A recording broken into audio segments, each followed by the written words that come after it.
السلام علیکم ورحمۃ اللہ وبرکاتہ. میں امید کرتا ہوں آپ سب خیریت سے ہوں گے, ٹھیک ٹھاک ہوں گے اور دل لگا کے درس نظامی کر رہے ہوں گے. اور لاسٹ ٹائم ہم نے پڑھا تھا لفظ اور اس کی اقسام, اور پھر اس کی تمرین ہم نے حل کرنے کی کوشش کی تھی. اور یہ تھوڑا سا میں آپ کو نقشہ دکھا دیتا ہوں. یہ ہم نے پڑھنے کی کوشش کی تھی. لفظ کی دو اقسام ہیں, محمل موضوع. موضوع کی دو اقسام تھی, مفرد مرکب. اور مرکب کی دو اقسام تھی, ناقص اور تام. اور مرکب تام یعنی مفید, جملہ اور کلام وغیرہ وغیرہ, اس کی دو اعتبار سے تقسیم تھی, جملہ فعلیہ اور اسمیہ کے اعتبار سے, اور جملہ خبریہ اور انشائیہ کے اعتبار سے. فعلیہ اور انشائیہ کے اعتبار سے دو تھیں, جملہ فعلیہ, جملہ اسمیہ, اور دوسری اعتبار سے جملہ خبریہ اور جملہ انشائیہ وغیرہ وغیرہ. یہاں تک ہم نے پڑھ لیا تھا. اب یہاں سے آگے ہم نے کنٹینیو کرنا ہے. اسی میپ کو میرے خیال سے تھوڑا سا کنٹینیو کرتے ہیں تاکہ ہمیں تھوڑا سا اس کا جو کانٹیکٹ ہے وہ سمجھ میں آئے. مفرد کی آج ہم نے اقسام پڑھنی ہے, جو مفرد ہے اس کی. تو آئیے فرسٹ آف آل پیج جو ہیں اس کے ایکسپورٹ کر لیتے ہیں. مطلب یہ جو کتاب کی جہاں سے ہم نے پڑھنا ہے اس کو ہم اوپن کر لیتے ہیں. تو یہ جی لفظ اور اس کی اصطلاحات ہیں, لفظ کی اور اس کی اقسام ہیں, اور یہ اسم فعل اور حرف آ گیا. ٹھیک ہے, تو یہ ہم نے ایکسپورٹ کرنا ہے. کہاں پہ کریں, کہاں پہ, یہاں پہ کر. تو یہ ہم نے جو پیجز تھے وہ امپورٹ کر لیے ہیں. اور اب ہم نے یہاں پہ اس کو لے کے چلنا ہے کلمے کی اقسام سے. ٹھیک ہے, یہ آگے کلمے کی اقسام لکھے ہوئے برانچز بنا لیتے ہیں اس کو آگے, اور یہاں سے نیچے سے لے کے کنٹینیو کریں گے. تو یہ تھا مفرد مطلب کلمہ, مطلب اکیلا موضوع لفظ. ٹھیک ہے, اس کی ہم نے برانچز بنانی ہے, اس کو آگے کنٹینیو کرنا ہے. میپ کے حساب سے اس کو کر لیتے ہیں آگے. مفرد کی آگے تین اقسام ہیں. ٹھیک ہے, پیج کو بھی ساتھ رکھ لیتے ہیں. جو پیج ہم نے امپورٹ کیے ہیں اسی کے ساتھ ہم میپ بنا لیتے ہیں. تو یہ ہم اس کو لے آتے ہیں یہاں پہ, 1 2 اور 3. ٹھیک ہے, نمبر 1, نمبر 2, نمبر 3. 1 2 اور 3 پہلی, دوسری اور تیسری قسم. مطلب یہ تین اقسام بنتی ہیں, تو وہ تینوں اقسام انشاءاللہ ہم یہاں پہ ایکسپلین کریں گے. الدرس الثانی, دوسرا سبق, اسم فعل حرف اور ان کے علامات کا بیان. ویسے تو ہمارا یہ کلاس نمبر تو 5 بن گئی ہے, لیکن ابھی تک الدرس الثانی ہم دوسرے سبق تک ہی پہنچ پائے ہیں. اسم فعل اور حرف ان کی علامات کا بیان. کلمہ کی اقسام. سب سے پہلے ہم نے یہ جو پوری لمبی سی لائن لگائی ہے, تو یہ کلمہ. موضوع کی دو اقسام تھی, مفرد اور مرکب. مرکب کے بارے میں انشاءاللہ بعد میں پڑھیں گے, لیکن فی الحال مفرد کے لیے مفرد کے بارے میں پڑھ لیں. مفرد یعنی کلمہ. کلمے کی 3 اقسام ہیں, اسم فعل اور حرف. ٹھیک ہے, یہ لکھا ہوا ہے یہاں پہ 7 پیج کے اوپر, ہم غور کریں گے تو یہاں پہ بھی لکھا ہوا ہے. تو یہ 3 اقسام ہیں. کون کون سی؟ نمبر 1 اسم, نمبر 2 فعل, اور نمبر 3 ہے حرف. اب ان کی تعریفات کیا ہیں؟ مطلب اسم کیا ہوگا, فعل کیا ہے, اور حرف کیا ہے. مطلب فعل بھی اکیلا لفظ ہوتا ہے, اور اسم بھی اکیلا لفظ ہوگا موضوع, اور حرف بھی اکیلا موضوع لفظ ہوگا. لیکن تینوں میں فرق کیا ہوگا؟ تو آئیے, جو کلمہ اکیلا اپنا معنی ظاہر کرے اور اس میں کوئی زمانہ نہ پایا جائے اسے اسم کہتے ہیں. ٹھیک ہے, جو کلمہ اکیلا اپنا معنی ظاہر کرے اور اس میں کوئی زمانہ نہ پایا جائے. اب یہ مثال کے طور پہ یہاں پہ ہم ایک لفظ لکھ لیتے ہیں جو انہوں نے بھی اگزامپل کے طور پہ دیا ہوا ہے یہاں پہ, یہ والا لفظ قلم. ٹھیک ہے, قلم مثال کے طور پہ. اب یہ جو قلم ہم نے لکھ تو لیا ہے, لیکن اب اس کا ہم انالیسس کرتے ہیں کہ یہ جو انہوں نے اوپر باتیں لکھی تھیں کیا یہ اس کے مطابق ہے. جو کلمہ اکیلا اپنا معنی ظاہر کرے. اب قلم کا مطلب ہے قلم, قلم قلم, تو یہ اکیلا اپنا معنی جو ہے وہ ظاہر کر رہا ہے کسی اور لفظ سے ملے بغیر.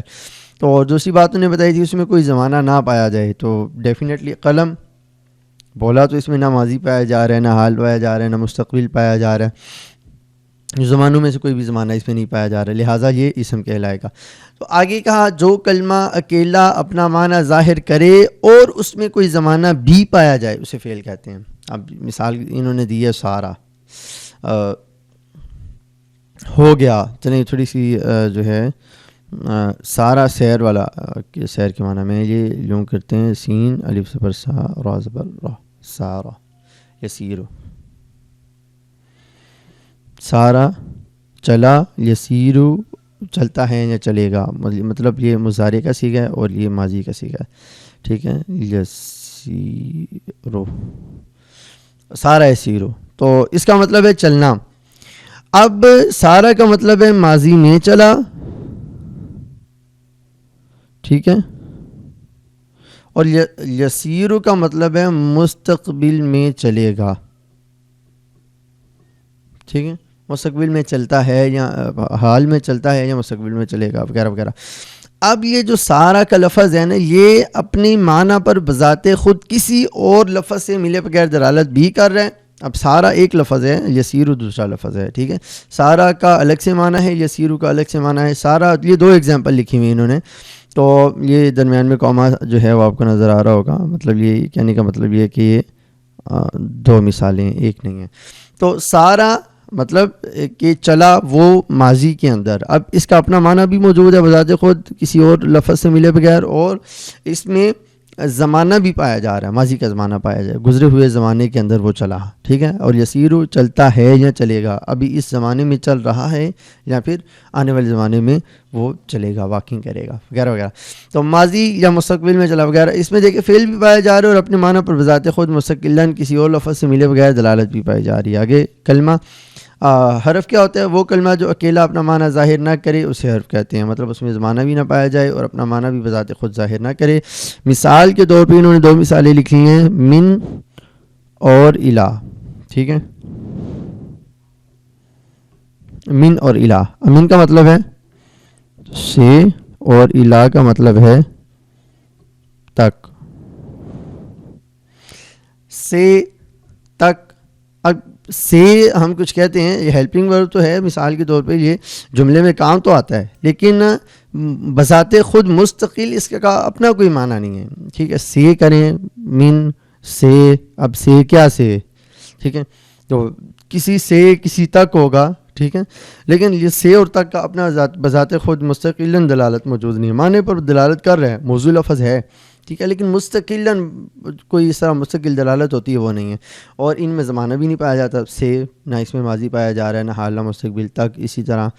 تو بہرحال اسم فعل حرف کی امید آپ کو سمجھ میں آ چکی ہوگی. فائدہ، تین زمانے ہیں، ماضی گزشتہ زمانہ، اور حال جو ہے موجودہ زمانہ، اور مستقبل آنے والا زمانہ. یہ تو آپ کو پتہ ہے آلریڈی. اسم کی علامات، اسم کی علامات انہوں نے 5 طرح کی لکھی ہوئی ہیں. الف لام کا ہونا، مطلب یہ کہ آپ کیسے پہچانیں گے کہ بھئی آپ کے سامنے کوئی لفظ آ گیا تو اسم ہے، فعل ہے، حرف ہے، کیا ہے. تو اب مثال کے طور پہ آپ کے سامنے لکھا ہوا ہے القلم. ٹھیک ہے، اب شروع میں الف لام یہ جو آ رہا ہے نا، یہ الف اور لام، الف لام القلم. ٹھیک ہے، تو یہ الف لام جو ہے نا، یہ صرف اور صرف اسم کے شروع میں آتا ہے، یہ فعل کے شروع میں یا حرف کے شروع میں نہیں آتا، یہ اسم کی علامت ہے. ٹھیک ہے، تو جہاں پہ بھی الف لام شروع کے اندر آئے گا تو آپ نے سمجھ جانا ہے کہ اکثر اوقات تقریباً جو ہے الف لام جہاں پہ شروع میں آتا ہے تو وہ اسم ہی ہوتا ہے. میں بھی ممکن ہے کہ فعل کے شروع میں الف لام آ جائے، لیکن اکثر اوقات جو ہے وہ اسم ہی کے شروع میں الف لام آتا ہے.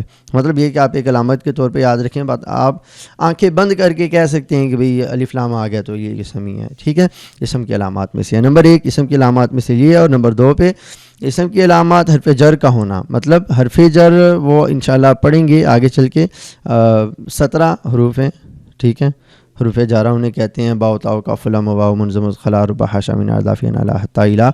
تو انشاءاللہ آپ یاد کریں گے، ابھی ٹینشن لینے کی ضرورت نہیں ہے کہ آپ کو اتنی مشکل سی باتیں بتا رہا ہوں. تو انشاءاللہ وہ پورے لیسن آئیں گے آگے. بہرحال یہاں پہ یہ بتا رہے ہیں کہ وہ حرف جو اپنے بعد میں آنے والے حرف کو، بعد میں آنے والے لفظ کو، اسم کو زیر دے دیتا ہے. ٹھیک ہے، ہم مثال کے طور پہ اس کی ایک ایگزامپل لکھی ہوئی ہے، حرف جر کا ہونا فی دارین. ٹھیک ہے، اب یہ فی دارین میں فی جو ہے نا یہ ہے حرف جر. مطلب فی جہاں پہ بھی آ جائے گا نا، اس کے بعد جو لفظ ہوگا نا، آپ قرآن شریف کھولیں، کوئی بھی عربی کی کتاب کھولیں تو آپ کو تھوڑا سا آئیڈیا ہوگا. فی جہاں پہ بھی آ جائے گا اس کے بعد والے حرف کے نیچے 2 زیر ہوں گی. ٹھیک ہے، 2 زیر یا 1 زیر ہوگی. تو یہ کیوں زیر کیوں ہے؟ جر میں نے آپ کو بتایا، حرف جر میں نے آپ کو بتایا تھا زیر کو کہتے ہیں مجرور، جس حرف کے نیچے زیر ہو اسے کہتے ہیں مجرور. اور جو جر دینے والے اسے کہتے ہیں جار, ٹھیک ہے, جو زیر دینے والے اسے کہتے ہیں جار. تو جو زیر دینے والے حروف ہوتے ہیں انہیں کہتے ہیں حروف جارہ. تو یہ فی حرف جار ہے, ٹھیک ہے. باقی حروف جارہ وہ انشاءاللہ آپ کو پھر بتاتے رہیں گے ٹائم کے ساتھ ساتھ. حرف جار کہیں گے اسے. تو حرف جار اس کی وجہ سے دو زیر آ رہی ہے. تو بہرحال جس لفظ سے پہلے فی یا کوئی بھی حرف جار آ رہا ہو, ٹھیک ہے, تو وہ اسم ہوگا. اب یہ اسم ہے, ہمارے پاس کیا سرٹیفکیٹ ہے کہ اس سے پہلے حرف جار آ رہا ہے, یہ اسم ہے, ٹھیک ہے. دار مطلب گھر, ٹھیک ہے. تو بہرحال جر کا ہونا, اب کسی لفظ کے نیچے جر آ گئی ہے, فی نہیں ہے ویسے ہی جر آ گئی ہے, ٹھیک ہے. فعل کے نیچے اور حرف کے نیچے جر نہیں آتی ہے, زیر نہیں آتی ہے, ٹھیک ہے. اب یہ انہوں نے لکھ لیا مثال یہاں پہ ولد زیدن, ٹھیک ہے, ولد زیدن, ٹھیک ہے, ولد زیدن. اب زید کے نیچے دو زیر آ گیا تو ڈیفینیٹلی یہ اسم ہے, کیونکہ فعل کے نیچے یا حرف کے نیچے دو زیر نہیں آ سکتی یا زیر نہیں آ سکتی. تو زید جو ہے یہ اسم ہے, ٹھیک ہے, کیونکہ اس کے نیچے زیر آ چکی ہے. آگے ہے تنوین کا ہونا. مثال کے طور پہ رجل یہاں پہ لکھا ہوا ہے انہوں نے,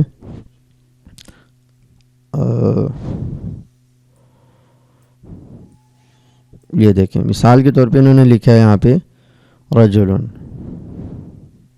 رجلن تنوین ہے. اب تنوین جاری سی بات ہے, تنوین دو زبر دو زیر دو پیش کو میں نے بتایا تھا آپ کو کہ ٹرمینالوجیز جہاں پہ ہم نے اصطلاحات یاد کی تھی, میں نے کہا تھا کہ آپ کو یہ اچھی طرح سے یاد کر لینا ہے. ڈیفینیٹلی آپ کو بار بار نہیں بتایا جائے گا کہ بھئی تنوین کسے کہتے ہیں. تو یہاں پہ تنوین کیا ہے کہ ہم نکلنے لگے تو میرے ذہن میں آ گیا کہ پتہ نہیں آپ کو پتہ بھی ہوگا, یاد بھی ہوا ہوگا کہ تنوین کسے کہتے ہیں. تو دو زبر دو زیر دو پیش کو تنوین کہتے ہیں. یہ دو پیش ہے لام کے اوپر, تو رجلن اس کے اوپر دو پیش آ گئی ہے, لہٰذا یہ اسم کہلائے گا, ٹھیک ہے, یہ اسم ہوگا.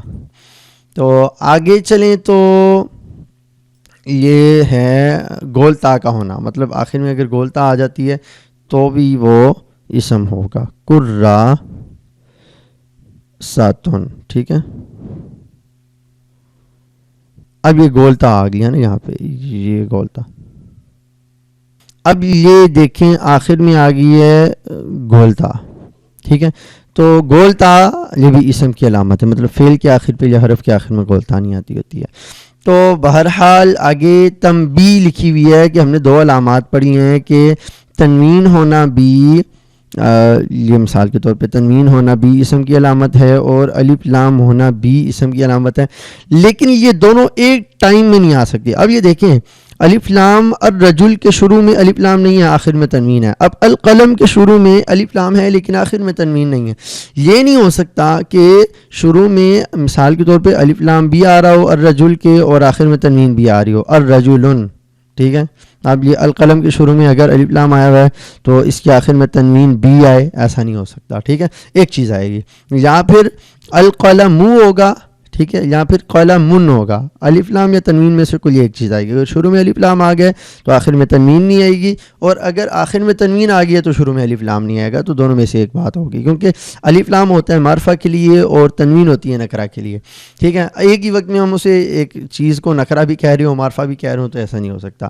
الف لام لگائیں گے تو مطلب ہم اس کو معرفہ کہہ رہے ہیں, تنوین لگا رہے ہیں تو ہم اسے مطلب نکرہ کہہ رہے ہیں, تو وغیرہ وغیرہ. یہ انشاءاللہ آپ کو باتیں سمجھ میں آتی رہیں گی.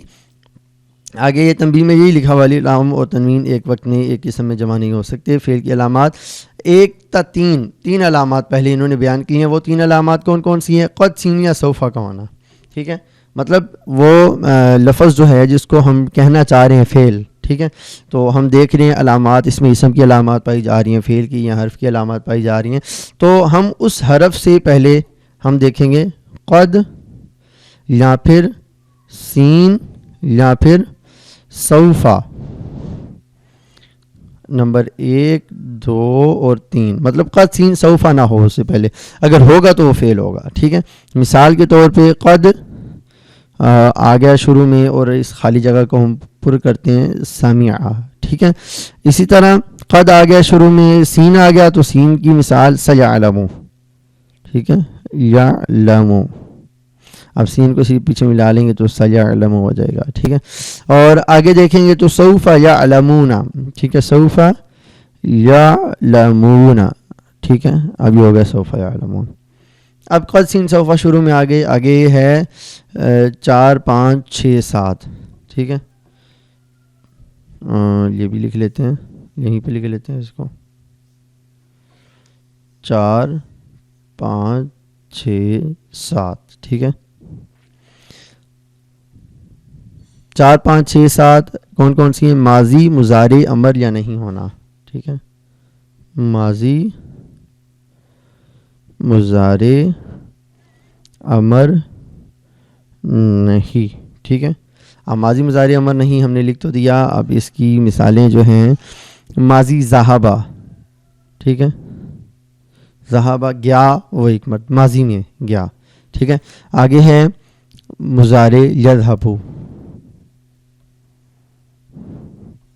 یذہب مضارع مطلب یہ ایک لفظ بار بار استعمال کیا جائے گا مضارع کا, یہ تھوڑا سا میں ایکسپلین کر دوں آپ کو. کہ ماضی وہ ہوتا ہے کہ جو گزرا ہوا زمانہ ہو, اور یہ ہم اردو کے اندر 3 زمانے پڑھتے ہیں نا, کہ حال, ماضی, حال, مستقبل. تو یہ عربی کے اندر 2 زمانے کہے جاتے ہیں.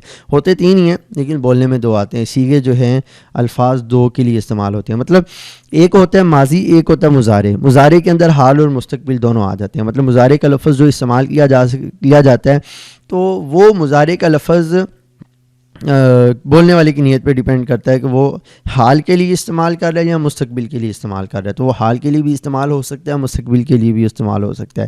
تو یہ 2 زمانے بولے جاتے ہیں, اس لیے مضارع لکھ دیا. مطلب یذہب جاتا ہے یا جائے گا وہ ایک مرد. ٹھیک ہے, گیا ہے یا جائے گا وہ ایک مرد. ٹھیک ہے, امر مطلب حکم دیتے ہیں, اذهب جاؤ. ٹھیک ہے, اب یہ جو امر ہونا مطلب حکم دینا یا حال یا مستقبل کی بات کرنا یا ماضی کی بات کرنا, یہ سارے وہ جو ہیں فعل کی علامات ہیں. اور نہیں کسی کام سے منع کرنا, لا تذهب نہ جاؤ. ٹھیک ہے, لا تذهب نہ جاؤ, یہ بھی ایک کام سے منع کیا جا رہا ہے. تو نہیں ہے مطلب یہ 7 علامات ہم نے فعل کی پڑھ لی ہیں کہ قد سین سوفا کا ہونا, ماضی مضارع امر نہیں کا ہونا. ٹھیک ہے, تو حرف کی علامات کون کون سی ہے؟ اسم فعل اور حرف کی کوئی علامت نہ ہونا. مطلب جو علامات جو سائنز ہم نے اسم کی پڑھی ہیں وہ نہ ہو, جو فعل کی پڑھی ہیں علامات وہ نہ ہوں, تو ڈیفینیٹلی وہ آخر پہ جو بچ جاتا ہے وہ حرف ہی ہوتا ہے, تو حرف ہی ہوگا. ٹھیک ہے, تو بہرحال آگے تمرین نمبر 1 اور 2 آپ خود حل کیجئے گا. تمرین نمبر 3 تھوڑا سا میں آئیڈیا دے دیتا ہوں. سیجیء, اب یہ دیکھیں یجیء کے شروع میں سین آ رہا ہے, تو سین ہم نے پڑھا تھا کہ سیعلم, یہ فعل کی علامات میں سے, تو سیجیء یہ ہوگا اسم فعل.